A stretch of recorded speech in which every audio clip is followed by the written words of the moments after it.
All right, welcome into another episode of the News4JAGs podcast. I'm Jamal St here alongside Justin Barney. Justin, there's 3 games left. Yeah. Is that's the positive news? That's the positive news. And I think Sunday's loss, 32-25 loss to Jets. You and I and Kyle, our other sports guy, didn't predict them to win, or did Kyle predict them to win? Kyle picked them to win. Okay, so me, you, and Alexander picked the Jags to lose to the Jets. So that's not surprising. Yeah. But I think it was what you wanted to see if you're a Jags. It was an entertaining game. It made it fun, and they still lost. So that's all you can ask for. I think it's not a 10-6 game where you're struggling on offense. They actually moved the ball. They did some positive things, but in the end it was a loss. But at least it was entertaining. They showed some promise. This was a battle between 2 teams that didn't want to win. I mean, the Jets tried to lose that damn game. I'm sorry, like, Davante Adams gets down to the 1-yard line. You've got the ball. First down on the 1 with 1:07 left. Jags have 2 timeouts. Take a knee. What do they do? Just run on They scored. I mean, New York would have been furious. If Mac Jones leads a comeback, New York media is ripping the Jets coaching staff to shreds. It's national news for mismanagement. They had it in hand. They could have run out the clock and given the Jaguars back the ball, no timeouts in like 15 seconds. I mean, that's a blatant attempt to. All right. Yeah, that's a bad decision. Had New York somehow lost that game, I mean, the best play call there is to take 2 knees, take 3 knees, run that clock down, kick the field goal, bing, bang, boom. You leave the Jags nothing in terms of time left to come down the field. It's just poor clock mismanagement. I heard even on the telecast yesterday they were ripping the Jets for just inadequate. It made no sense. You can on that 3rd down, you can hand it off, either try and score the touchdown. The Jaguars have lost both of their timeouts. You're still on the 3. Maybe you get in, maybe you don't. Hold on to the ball. The clock's still churning. If you get in, you got a touchdown. You're up 7. Jaguars have no timeouts, and maybe they have 25 seconds. Whatever. Yeah. Two bad teams. 2 bad football teams. That's awful. Awful. But the fact that Aaron Rodgers has been written off this year on his last leg, can't move well, he's 41. Jaguars are the fountain of youth. Davante Adams comes over in a trade has from the Raiders, has done really not much, been banged up a little bit, and they wind the clock back. Aaron Rodgers looks like a freaking MVP. Davante Adams had 198 receiving yards. Looks like the Davante Adams of a few years ago. He had 206 was his career high in Green Bay back in 21 with Aaron Rodgers throwing the ball. They looked like they were back in Green Bay throwing the ball. Went all year long. I mean, this franchise has been in even worse shape the last couple years than the Jaguars, and they just look like Aaron Rodgers put him in Canton tomorrow because he looked that good. Davante Adams, 70-yard touchdown and coverage with Devin Lloyd. What is Devin Lloyd doing covering Davante Adams? That should never happen. Just 2 bad franchises. Devin Lloyd is awful. I mean, 2 bad it's franchises. Time. Oh my God, they're stuck with him, but you can't play him in good confidence. You can't. He's not good. He's just not good. And that play, I don't even think was his fault. But I'm pretty sure he was passing it off. And he was supposed to pass it off to Antonio Johnson. Just a little mesh concept. Devin's coming this way. Antonio comes down from the safety, takes one guy, and they were supposed to pass. And so Antonio was supposed to go with the guy that goes this way, Davante Adams, and Devin's supposed to go. Here's the problem, though. Devin crosses the whole freaking formation. Antonio never looks. So Antonio goes with one guy. So he at least picked the direction. Devin crosses the formation. He's at the far guard. Looks up and says, oh, maybe I was supposed to go the other way. And then just leaves him and turns around and goes away. And it's like at some point you got to have the wherewithal to say, oops, I messed up. And I Coach Flugum. My coach, defensive coordinator, when I was in high school. At one point, we had the discussion. He said, pick a direction and go. He said, I will never get mad at you if you go the wrong direction and you're going 100 miles an hour. You commit to the pick a direction. Devin Lloyd got stuck in nowhere's land. He went the wrong way, stopped, and then didn't cover anybody. He just stood in the middle of the field looking behind him. I'm like, I can't. I'm so tired. I can't with him. It reminds me a lot of these defensive plays and missed opportunities remind me of the viral clip a few years ago where Taven Bryan is where it's just he's like blocking his own guy, and it just seems like it's gotten to that point of the year where the secondary is bad. I mean, Tyson Campbell's played well.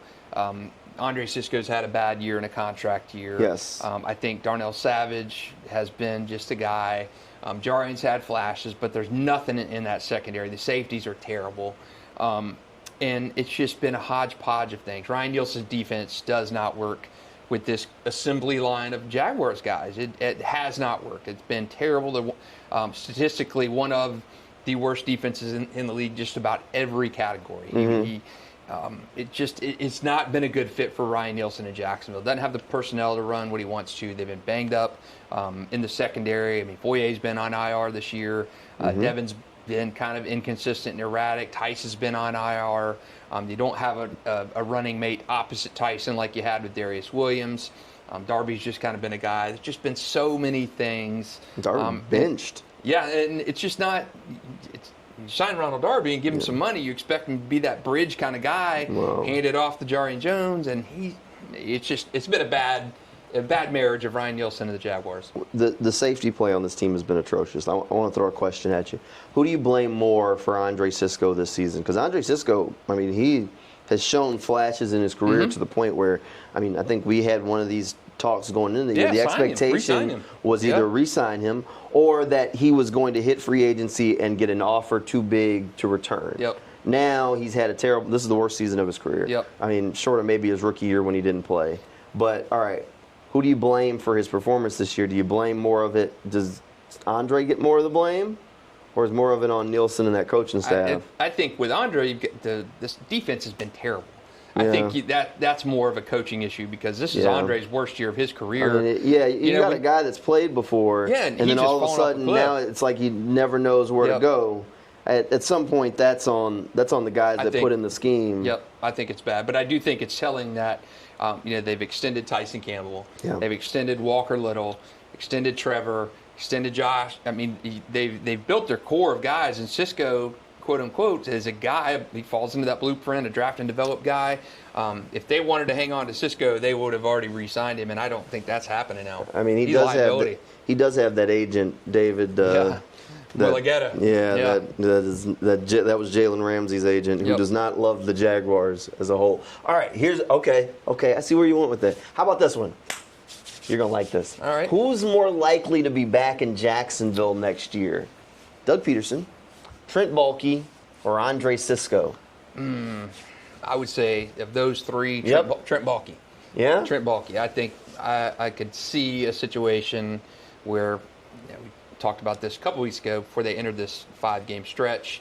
The worst case scenario was them finishing 7-10, running the table. That's not happening now, but they could still finish 4-1 and bring back the brain trust there of Pederson and Baalke. Sure. I would think that probably, if Shad Khan says, hey, we've got to have system-wide changes this year, you're getting rid of Press, and Doug's saying, I'm not doing that, Press is me and him are together.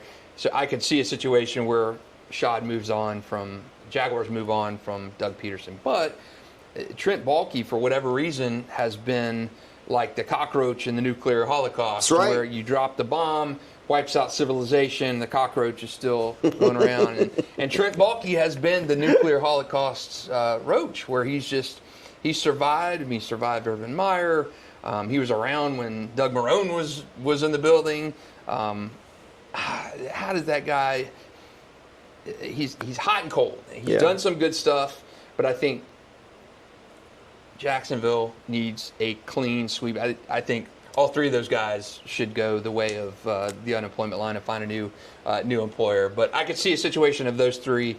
Trent Baalke is the one of those three back. I do see where you're going. I don't think Cisco's dead in the wall. So I think personally, if you look at it, to you, those three. I think Cisco. Of the three, okay. I think Cisco, because I think a new coach, new GM would look at it and say, this is the worst year of his career. We'll blame those guys rather than blaming the player. Okay. Cisco's going to be looking for a 1-year prove-it deal, and the Jaguars have holes all over the roster. I mean, my next thing that I was going to pop up is say, where's the biggest need on this team? I mean, if we start making a list of needs on the defense alone, you list every level. Yeah. And then the offense, you have needs there too, some that you won't be able to address. So I don't think it's unrealistic to say that Andre Sisco's back. Okay. I don't. So I'd say that. I think there's no way. Shad told us during the offseason, as quietly, I mean, very quietly. It was, when did we talk to Shad? Was it around the draft? It was after the draft. Whenever we sat down with Shad, we sat down with Shad when something happened. Whatever. He was in town, and we sat down with Shad, and Shad said that he basically said he wanted Doug to call plays and referenced a New York Times article and the exact quote in the line, and basically publicly stated that he wanted Doug Pederson to call plays. And Doug Pederson has he basically gave Shad the middle finger by publicly saying, like, I'm not going to tell y'all who's calling plays, essentially telling us who's calling plays, like publicly telling us it didn't matter when your boss said it matters to me. Right. So, to me, that put the weight of this season, what happened as a team and offensively, on his shoulders. He decided to fall on that sword. And he has every right to make that decision to say, I'm going to do that. So, I don't see how Doug's back. And if you're going to go ahead and start fresh, I think you got to start fresh. I don't buy the leaks about Trent surviving because I'll say this. Like I'm a believer that Trent's one of the biggest leaks in the building. So a lot of the national guys getting stuff. I'm just gonna tell you where it adds up that it's coming from. It's coming from Trent. So read the tea leaves. Yeah. So I don't think either one of them's back. I think that Cisco has the best chance out of the three, and I know a lot of people are writing Cisco off. So that's why I thought it was a good question. I'm sticking with the nuclear holocaust. That's fine. I mean, he is a survivor. He is. I will give you that. So there's no reason that if somebody tells me Trent's back, I'm like, all right. It's just that guy. Where you see like the memes and the videos of the quarterback, Tom Brady coming in back in a Patriots jersey or something like where they say it's Mom Grady or something like that coming back and he's dressed up. So I could see it's like Brent Talkie back with the black hair and stuff. So Baalke somehow is still around. He's done decent things, but I think the pendulum has swung to the other side where you really need. You talked about the play calling thing, and I think that is an excellent point. But when you make a billionaire look like a fool, I think Shad, if he's worth his weight in salt, he has got to pull the trigger and say, hey, you guys sold me a bill of goods. And we already know Doug Pederson didn't tell Shad that this is the best team ever assembled. Correct. That's Trent Baalke. That came right from his mouth. So I do think you make a billionaire owner look like a fool, and he does. Jacksonville's got the 4th pick in the draft right now. You're 3-11 with the most expensive team in franchise history, the best team in franchise history. I think you've got to sweep them out the door. I agree. Look, I think they need to start fresh. So let's look at this thing from a new GM, fresh face, fresh eyes on this thing. Going into the offseason, what's the biggest need on the roster?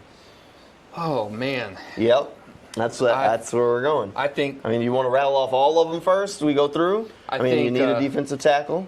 You need a third pass rusher. Yeah. You probably need another linebacker. Well, you're set at linebacker pretty much for now, but you'll live with that. So you need another corner. I think corner to me is the big need. I wanted a corner in round 1 of this past draft. I thought with Quinn Mitchell's there, Cooper was there. I mean, you had guys. You had your pick of the defensive. Hey, they nailed this one though. They did. Man, they did. Brian Thomas Jr. might save his job. Brian Thomas Jr. has been, and at the time I'm like, it was a need pick. Yeah, I thought it's solid. So I didn't think it was this. I didn't think it was home run pick. No. But yeah, I think that Brian Thomas Jr. pick. I think. Not taking a cornerback and then taking Jarian's been a solid rookie. But I do think. But he's not an outside corner. No, he's a not. nickel. So you let Darius Williams walk, who is still a good player when you let him walk. Yeah. You got Tyson Kim on the other side, and the secondary this year has been god awful. Especially when Tyson has been out, it's been terrible. And I know you're plugging holes with Buster Brown and stuff, but I think you need a lockdown corner. Or defensive tackle, a pass rushing defensive lineman, with that first-round pick. I mean, okay. And then on the offense, there are needs too. So you think corner's the biggest need on the roster? I think corner, defensive line / pass rush help is the biggest need. I mean, you got Walker Little, so I don't think your offensive line is as big of a need. Reinforcements needed.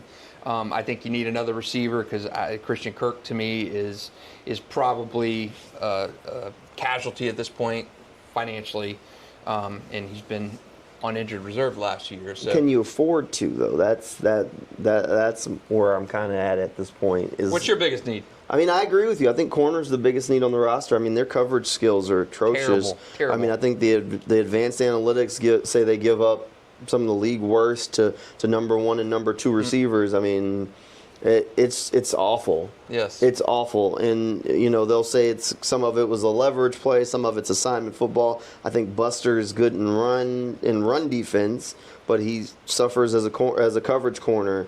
I have not seen enough from Buster where I could say, I'm just going to go and improve the pass rush and he's going to be fine. Mm-hmm. Maybe Jarian, we could talk. But I also think that they just weren't built for what Nielsen wants to do. No, absolutely not. Maybe if you go back to a little bit of something different, but even still, I don't know that Buster's a full-time starter for you. I don't know if Jarian can play outside. I honestly don't. No, to run what Ryan Nielsen wanted to run, which it better than me. It's this man-heavy. You're counting on elite cover skill guys in that secondary to help really mask the really lack of pass rush. But you're counting on those guys. But you got to have pass rush to do that. You got to have it. You cannot play. I don't care how good you are on the back end in man coverage. You're not going to do it when you have no pass rush to speak of. And the problem is that Josh and Trayvon haven't had bad seasons, but they've had no help. Yeah. To this day, to this moment, the third person on the team in sacks is Roy Robertson Harris, and he ain't been here since week 6. Right. And Roy Robertson Harris ain't exactly some elite pass rusher. He got 2. He got 2. Eric Armstead had a sack in week 1. And he's been invisible ever since then. That's got to be one of the worst signs. The Jaguars had some bad signings in free agent history. He's one of the worst. Yes, he's not been good. Whether it's been playing out of position or... No, it doesn't matter where they line him up. He has been...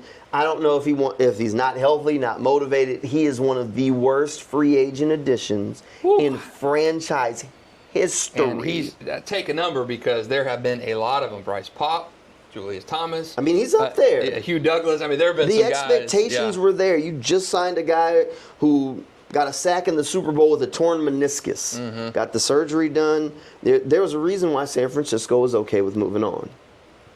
There was. Yeah, he has not been good. He's not nice good. Guy, Walter Payton, Man of the Year nominee for the Jags, but not a good fit in this system. And we've seen that happen many times before. But that was a Baalke guy. I mean, that was Trent Baalke's guy in San Francisco. And again, it goes back. Baalke's had some hit signings. Foyer's been a great free agent signing. Mitch Morse has been solid this year. But Gabe Davis was terrible. Armstead has been bad. Just too many hits and misses. And I think you pink slip Baalke and Pederson start over. I don't think there's any scenario in which I would be comfortable with bringing those two guys back. And Doug's a nice guy, Trent's a nice guy, but I do think when you're looking at the business side of what was presented to Shad Khan this year, I mean, somebody's going to fall on the sword. Somebody's going to fall on it, and I would cut Trent Baalke loose without hesitation. The problem is they're going to look at this here. So all the games are close, right? They think they're close. They feel like, we're knocking on the door. We're close. I mean, they were close for 2 years. Here's the problem. At least this is my opinion. I think they're going to look at it and say, we're close. We just need to get Trevor healthy. We just need to add a couple of pieces on defense. Ryan Nielsen's defense didn't work. And make some slight tweaks instead of reinventing the wheel. They have far too long gone to the free agent well and signed guys that are average. Mm-hmm. I mean, look, Jacksonville is a team of mediocrity. They're Yes. a team of average. They're a team of in Madden, you're a team of 78s. That's what Jacksonville is. That's what they are. I mean, you went and got Eric Armstead after San Francisco said they didn't want him. Stinks. And they overpaid. Foyer's good, but he ain't great. Average, yeah. I mean, like, all of your free agent additions are just, he's got Mitch Morris. He's a guy. Yeah. I mean, he's not Jason Kelsey 2.0. You went and got Gabe Davis, who was really bad this year.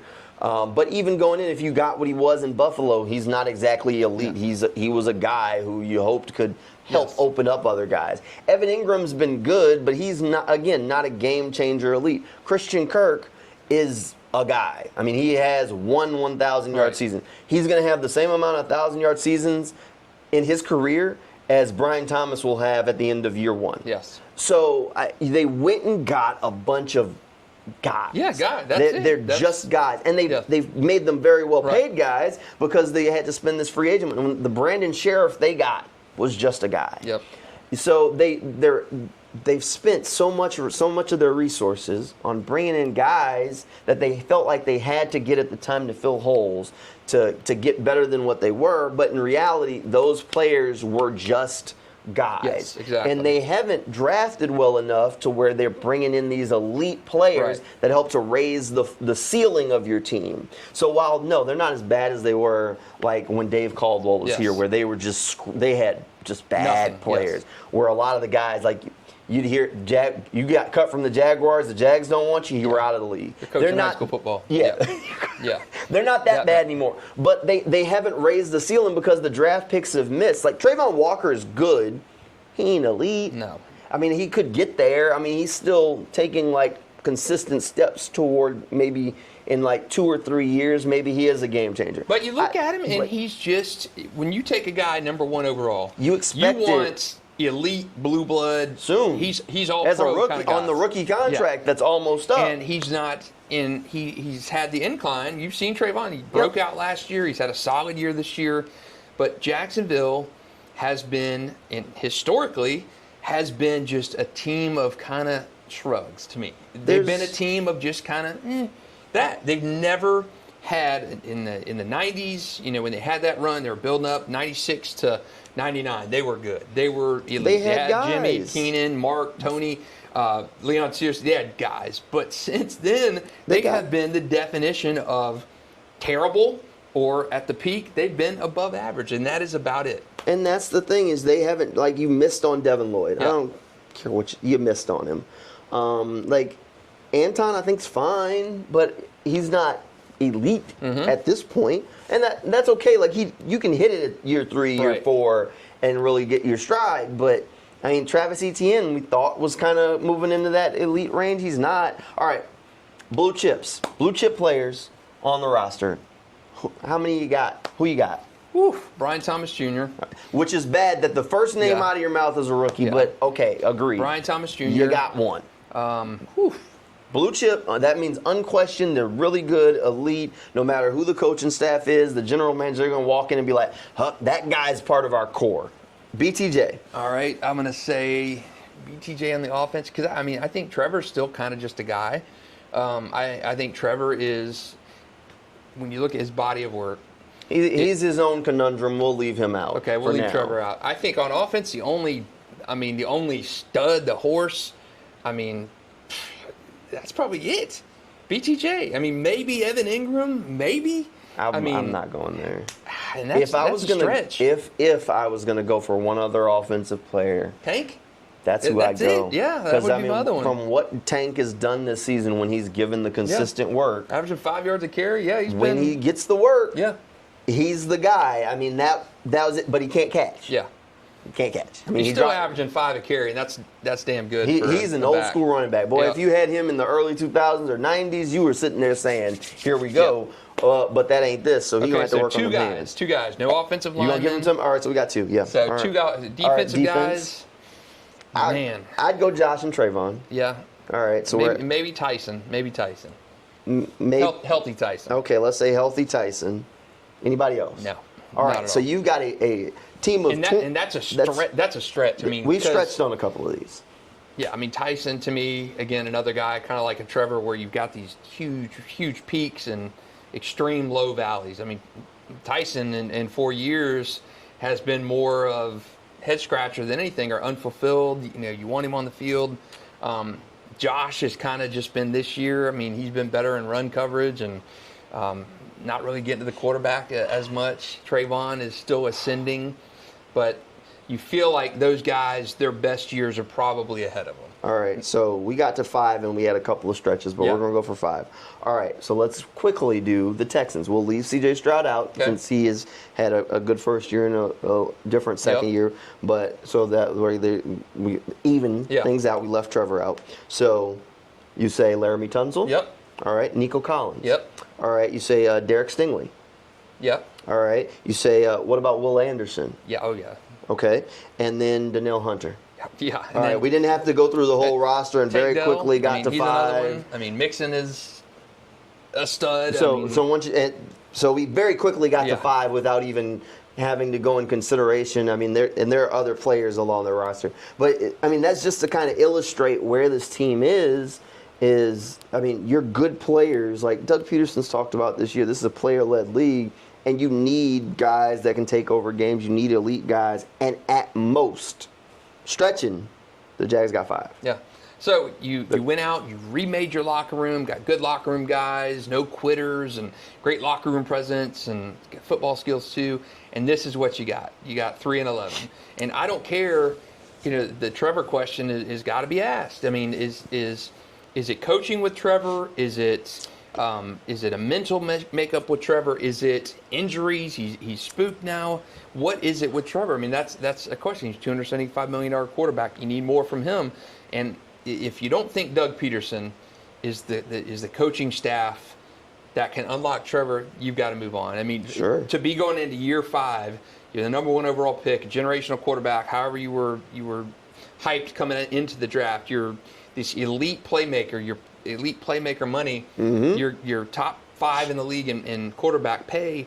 You've got to be able to the tides lift the boat kind of deal. And Trevor needs to be able to be the tide that lifts the vessel kind of deal. And he's not been that yet. And I do think you're wasting this Trevor Lawrence opportunity. I mean, you get to a point with Trevor like any other quarterback where you get into years 6 and 7 of that league, and you're like, dude, this guy's he's not done anything. No. He's got nothing to show for it. And you run the David Carr kind of fatigue where you get beat to death on a bad team, and you're wondering about if your quarterback can really kind of recover from that. It's happened before, and I think they're squandering Trevor Lawrence to see what he can, if he's got it, if he's truly that franchise quarterback. And the collision of bad drafting, free agent deals that have not paid off, coaching issues, it's just been this compilation. And I could see if Jacksonville, if this was a Jaguars team, we're in the situation that we were in last year, where you're 9 and you're 8-3 at this point. You're losing some games. Okay, we'll get it back on track. Okay, you're 8-7. You got to win out. Okay, you're 8-8. Okay, well, you won this game. I could see if it was positive that way. But the only thing you're proving now is you can lose close games in the NFL. There's not progress. You're trending in the wrong direction. I mean, if this was Jacksonville last year, I think Shad Khan's like, okay, well, injuries, this. That's different. But you're 5 or 3-15 in your last 18 games? That's terrible. That's terrible. They've got to get better. They've got to hit on these draft picks. This draft pick, whoever it is, has to be a stud. Yeah. They cannot afford to miss. All right, so you just kind of went on on a little bit of a Trevor dive, which I mentioned he's his own conundrum, which at some point I'm sure, again, we've done full podcasts just on Trevor Lawrence. I'm still a believer that he is a good player and surrounded by meh and bad play calling. But here's the question. So you don't have infinite resources to improve this team. Mm-hmm. How do you improve the supporting cast around him? And, I mean, we've talked about the possibility. Like, I think it's a real possibility. I mean, Brenton Strange ain't great, but he can start. Yeah. He's fine. If you move on from Evan Ingram or Christian Kirk, or do you give him another year? But either way, the supporting staff around Trevor ain't exactly taking a step forward next year. So what do you do there? Because you don't have infinite resources, and the defense has to get fixed. Yeah, I mean, do you sign T. Higgins? I mean, you can't afford to. Yeah, I mean, do you go after that type of? You go after that type of player? You can't afford to. Not with the cap space they're going to have. You can't afford to. They're in a bad spot. There's no doubt. Unless you post June 1 Kirk and say you're going to try and just use basically what you got to go get T. Whew. But then even then, that's going to blow most of your cap space. And then you can't improve the defense. Except for with your draft pick. Coming off an ACL as well. So, yeah, I don't know. Not a good situation. He's out for the year, right? T's out for the year? He played last Sunday. He played on Sunday. I thought he was banged up. I thought he was banged up. Yeah, it's I don't know. They're not in a good situation. Bad drafts, questionable free agent contracts, no success on the field. You're not really. I mean, Parker of Washington has been solid for a 6th-round pick. Brenton Strange, to me, still a bad draft pick, but could see a greater increase in role with moving on from Evan possibly. It's just not a good situation, and I do think it starts with the guy building the team, and that's Trent Baalke. I think resources. I think you got to move on. I think you got to move on from him. Too many whiffs in Trent Baalke's tenure. Too many bad draft picks. I think there's another bad draft for Jacksonville this year beyond the Brian Thomas Jr. The trait of a good GM isn't about missing. It's about how you can mitigate those misses and quickly diagnose that you've missed. Trent, on the other hand, will double down on a miss. Trent says, Brandon Sheriff ain't been great, but you know what? Let's give him another contract. You know, we ain't got nobody better in the building, so let's just resign. He will double down on a miss. I mean, it took Walker Little being in the final year of his rookie deal for you to finally say, let's move on from Cam. It took Cam basically saying he wasn't going to play as a backup for you to. I mean, you had an opportunity. Cam was expiring. You'd already drafted Walker. That he will double down on a miss. He will double down. Say, no. We love Cam. Then why'd you draft the left tackle in the 2nd round? What were you doing? That's like malpractice when you looked at this roster that needed all these resources. Look at how many linebackers he's drafted. He was a 2nd-round pick on Brenton Strange. Oh, by the way, he was getting ready to give Evan Ingram a huge contract. Shaquille Griffin. But see, again, he missed, mitigated it quickly. Right. You know, it's okay it's okay to miss as long as you diagnose it and move the hell on and get what you can get. I mean, he got something for Cam before Cam was getting ready to walk out the door anyway. You moved on from C.J. Henderson quickly and got that bag of chips that you can get, and now ain't nobody giving you a chip. Dan Arnold, though. They got Dan Arnold. They did. Dan Arnold was a leader. Great locker room guy. I mean, so it's those sorts of things where you move on. You see, missed. Go get something for it. I mean, James Robinson. Yeah. They realized the injuries had caught up with J-Rob, moved on, got something in return for a guy that was going to ultimately you were going to let walk because you saw it already in the building. So those are traits of a good GM. Trent, on the other hand, will double down and double down and double down. Like, he will refuse to bring in anything that would force them to rotate those defensive ends and keep Trayvon from getting some reps. I mean, not that Trayvon needs to catch his breath every so often. I mean, it makes no sense from a roster building perspective, but that's what makes Trent a bad general manager. Not that he misses, it's that he continues to miss, and that he'll double down on misses. And if we're talking like truths about Trent, you're never going to convince me that he didn't not draft Aiden Hutchinson because he was a Jim Harbaugh guy. If Aiden Hutchinson played for any other coach, I've been locked in that Trent would have drafted him. If Aiden Hutchinson played at Georgia, Aiden Hutchinson would be a Jaguar. I wanted Aiden Hutchinson over Trayvon. Look, don't get me wrong. I bought into the Trayvon hype, and I think Trayvon's a very good player and could one day be better than Aiden Hutchinson. I'm just saying that the groupthink was go Aiden. And Aiden does the flashy plays that people love. He's a flashy leader. He does all these things. This isn't taking shots at Trayvon, but I'm just saying that he played for a guy that Trent hates. Right. True. That is true. And all of a sudden, oh, his arms are too short. Yeah. Hasn't seemed to bother him in Detroit. Yeah, the 12-2 Lions. Yeah. So I don't know. Just I think that's poorly the run thing. franchise. Poorly run franchise. Yeah, that's what it comes down to. I mean, look at these teams. I mean, the Chiefs will move on from a guy. They're not going to re-sign him. Like, you think Jawan Taylor's getting another big contract from Kansas City? No. All right. They're going to keep him until the contract allows them to get rid of him, and they're going to move on. Yep.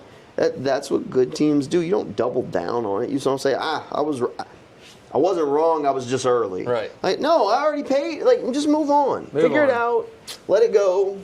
Move on. Like Shaq Griffin, like I said, he figured it out. Nope. The no good problem thing with that. is we've got 3 more weeks of this and a whole offseason to go. We do have an whole off season, and it's strange. Like I talk about the 3 weeks left, and everybody's like counting down, and then by like May.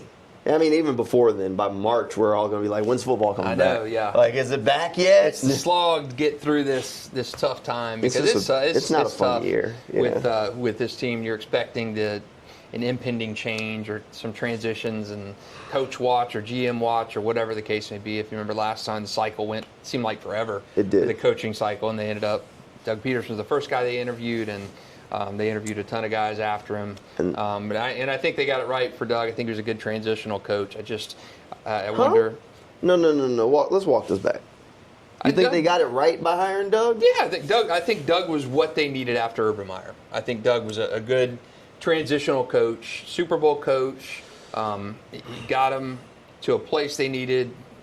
The city bought in. It was a great first year for Doug, and then just whatever. I mean, you call him in dating it's the rebounds or whatever. I think Doug was a good transitional coach to what's the better thing that lies ahead. I think the next coach, be it Ben Johnson or somebody, a consolation prize, will be hopefully something better for Trevor, better for Shad, better for the franchise. But I do think Doug was the coach needed at the right time coming off Urban Meyer. Okay. I see where you're coming from. Doug was a solid transitional coach. People did buy in because they started winning games, and he did. Yeah, okay. Not saying he's perfect long term, but I didn't like Doug when they hired him. I kind of bought in once he kind of got him rolling. Definitely not the long term. I mean, we've reached that point. But, okay, I see where you're coming from. And that coaching cycle has not fared well. No. So it's not like there were other coaches that year that, I mean, unless you went with the Minnesota guy. Outside of that. Yeah, not a good cycle. But I do think Pederson served the purpose, was to get the ship kind of steadied after the Meyer debacle. But I think I think the leash has run out on his time in Jacksonville. We ain't talking about ice cream no more. No. No more ice cream. No more ice cream. No more. Unless it's laced with cyanide to get you out of this season quick enough. Eat it, fall out, done, turn the page next year. Just get it done with. All right, well, we'll see. 3 games left in the season. We'll see what the Jaguars can come up with the rest of the way. They'll get a win this week. They're playing the Raiders. Oof. The Raiders are awful. The Raiders are bad. The Jaguars don't cover tight ends well. Brock Bowers one of the best, so maybe he has Who's throwing him the ball? Desmond Ritter. Desmond Ritter is probably throwing him the ball. The Jaguars are going to win that game. And no Max Crosby. Yeah, the Jaguars will probably get a win in that one. If they lose this game, they may leave Doug in Vegas to gamble. As they should. Maybe leave him with a bucket of pennies. All right, that'll do it for this News4JAGs podcast. We'll see you guys next time.